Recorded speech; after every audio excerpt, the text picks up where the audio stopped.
Now let's go back to the interviews. Coming up later this month, Peter Jackson has a three-part documentary about the Beatles. What have you heard about it, and what's in it that we might not know about? Well, you probably know about, but we don't. And then David can talk because he probably knows a lot more about it than I do. I am one of these guys. I can't wait till the next Halloween movie, the next horror movie. I won't watch reviews, previews. Maybe I'll see a trailer, but I don't want anything to be spoiled. But having said that, the first trailer that came out for this Get Back project, I saw and I was this was everything fans have been waiting for our whole lives. This is unbelievable. The original Let It Be was the dark side of that time period.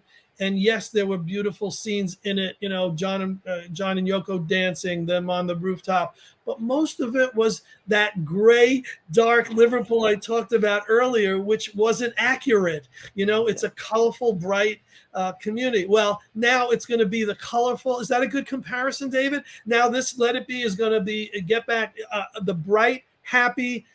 This is what we want to see in a Beatles movie. This is what we've been waiting for. And thank you, Paul and Olivia and Ringo and whoever, Yoko even, whoever held it back and said, no, we're not releasing Let It Be ever. We're not putting it out the way it was, and are waiting to do it, and it's going to be done right. And if it's 3 parts now, in a few years, there might be a director's cut that are 5 parts because there's endless hours of, but if they're getting the stuff that we want to see and the stuff that we should have seen all these years, wow, this is a godsend. And, you know, thank God we're alive to see this material. Yeah, this is what Beatles fans have been waiting for decades. It's the one thing, if you ask most Beatles fans, because we had that, you know, that original version. And after that, yeah, there's been some bootleg bits out. But most of it, we've been told, was it's all about watching the Beatles disintegrate, with them falling out, with them arguing, and saying, well, it's no surprise that in 1970 they split up. But with the work that Peter Jackson's doing, who we know is a cinematic genius anyway, for the work that he's done before. But the stuff that's coming out, we've seen a couple of clips, and the comments from Paul and from Ringo, it's almost like this is good therapy for them as well. Because maybe we've been talking about it in such a negative way for so long that they've begun to believe that. And now they've been looking at the rushes and looking at the edits that Peter Jackson's doing. They're saying, actually, we actually had a really good time when we were doing that. And it wasn't just all arguing. It wasn't all just the group splitting up. There was so much fun. We enjoyed it. And I think that is the massive relief for us, because the dreaded thing would be if they bring it out and there's just more and more and more of here's the Beatles falling apart. We wouldn't want to watch that at all. But from what we've seen so far and all the comments coming out, we now think this is exactly what we wanted, because it's going to correct the history of what we were told was happening at the time. And we're going to see these 4 lads who are as close as brothers getting on, collaborating, coming up with some amazing music, and still being friends. And yes, they fell out with each other for a bit after, but got back together as friends, which is wonderful. But I think we're going to see in this period that it wasn't all doom and gloom. It wasn't all disaster. It wasn't all fighting and bickering. That something amazing. And yeah, like you, Charles, I'm quite happy to see a trailer and those comments from Paul and Ringo. But I just want to sit back and get ready, because it is going to be fantastic. Well, that makes me very excited. If you're excited, then I think everyone will be. Have you met any of the Beatles in person? Have you throughout your careers? Yeah, I have. I met Paul many times, fortunately, dating back to 1989. And Bette Midler? Oh my goodness! It's I also met George in Japan, in Tokyo, while he was touring at the airport. Ringo, I've had close experiences with, spoken to him at press conferences, on TV shows, on the Phil Donahue show. My funniest Ringo story was at a Detroit Beatle convention that I co-produced. And it was either the year that Mike McCartney was our guest, or was it Cynthia Lennon? I don't remember, but oh no, Pete Best was the guest, and I was wearing a Pete Best T-shirt, and I'm at the airport, and Ringo had done a concert in Detroit that weekend, and he was at the airport too, and him and I are walking, and we're like this, and then I realize I'm wearing the Pete Best shirt, so I walk away so he doesn't see me in the Pete Best shirt. And that's my funny Ringo story. But I never got to meet John, and it's sad. But yeah, the other three, yes. Yeah, I've not met any of the Fab Four, sadly, which I'd love to do. Well, Pete Best, you just mentioning, Pete, I interviewed for my first book, and we got on so well. Pete actually wrote the foreword to my first book, which was such an honour. And in a way, I've sort of fought his corner because he's been derided by a lot of fans who just tried to go with Pete Best couldn't play drums. And in my most recent Beatles book that I did, Finding the Fourth Beatle, it was all the story of the Beatles drummers, of which I found 23. Wow. And to be fair, since then I found another 2 more, but that's another story. But I wanted to tell the story of all the drummers, and I'm trying to say to Beatles fans, look, you can like Pete Best and you can like Ringo. For me, they were in 2 separate bands. Pete was there from August 60 to August 62. They were the Beatles, this great rock and roll covers band who were fantastic, who got them that far, who got them a manager in Brian Epstein, who got them the record deal. But they were about to become a commercial pop group, and that needed a different skill set from the drummer. Pete wasn't ideal for that, but it doesn't mean he was a bad drummer, because he wasn't. But Ringo, even though there were 4 drummers asked, Ringo's the guy who said yes, but he's the only one who could have made it work. Ringo was the perfect one to become the Fab Four. So for me, they're 2 different drummers, and both deserve their credit and their appreciation. Again, Ringo, people think because he acts the clown sometimes, he doesn't get the respect he deserves. And he is a fantastic drummer. And so many of the modern drummers over the years have said, we listened to Ringo. That made us want to become a drummer. We wanted to play like him. He reinvented the role of the drummer in a group.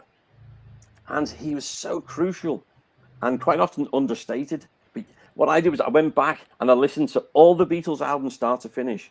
And I just listened for the drumming, which I'd never done before. I play guitar, I can play bass, I can play keyboard. I'm not a drummer at all. And I went back and I listened to his drumming. Oh my goodness, there were bits to Beatles songs I hadn't heard before. And honestly, I highly recommend it. You go and listen to those, listen to Ringo's drumming, and you would never ever criticize Ringo again. So I'm a big fan of both of them. You can be a fan of Pete and Ringo. What's in the future for you two, Beatles wise? In David, the future, how many more books you got coming, David? Next month, 2. Actually, I've got 2. So I've got one, which is an idea I had a few years ago, and funnily enough, in a way, Charles, you're partly responsible, which you didn't know about. It was I could never understand why John Lennon would go and live in New York when he could have lived in Liverpool. I didn't get it. I'd never been to America before I came over to your event. I'd never even thought I'll go to America, but I came over, and then I went down into Manhattan for a day, and I thought, I completely get it. Manhattan is a very, very big Liverpool. It's so similar. And so I had this idea and think, well, Liverpool and New York is similar. But then when you look into the Hamburg part of the story, which is crucial, Hamburg is a big port city, just like Liverpool, actually on the same line of latitude as Liverpool. And then London, big port city, cosmopolitan population. I thought, hang on, if you're going to pick 4 cities that define the Beatles' career, it's Liverpool, Hamburg, London, New York. And so I've collaborated with 2 good friends of mine, Richard Porter from London, Beatles tour guide, Susan Ryan from New York tour guide. And we've got a brand new book called The Beatles Fab 4 Cities. And it tells the story of the Beatles in each of them, but we actually put the connections, how these cities are connected. through history and through the Beatles story as well. It's been so much fun putting together. So that's due out next month. And one which has got some Beatles and some others, a photographer called Bill Zsigmond.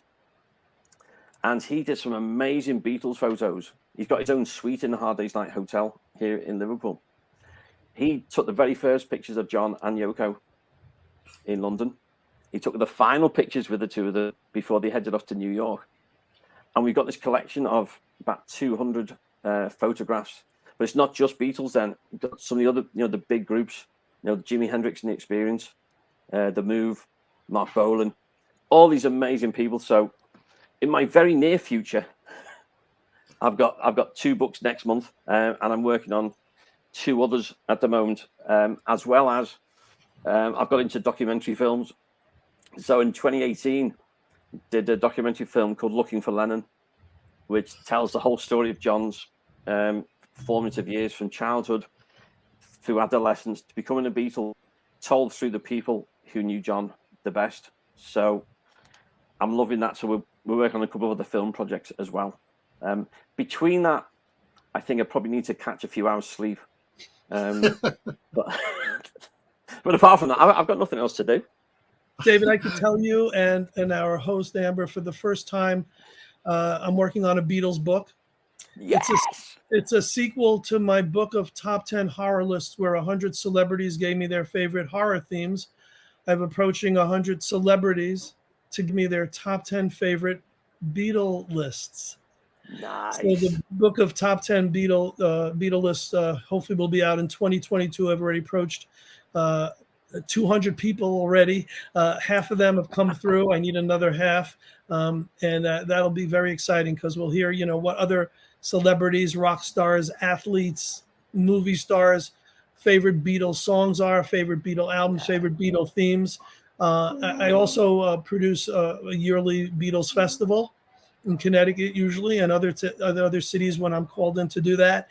And I'm going to still do the Beatles Magical History Tour to Liverpool, so David can host my people, and also Excellent. London. And once in a while we go to Hamburg, once in a while we pick another city, but we haven't done it for 2 years because of the pandemic. So we're really looking forward to 2022, wherein the people who have been wanting to go for a few years and haven't been able to roll over their reservations. And we should have a nice group going over for Beatle Week, which they do every year.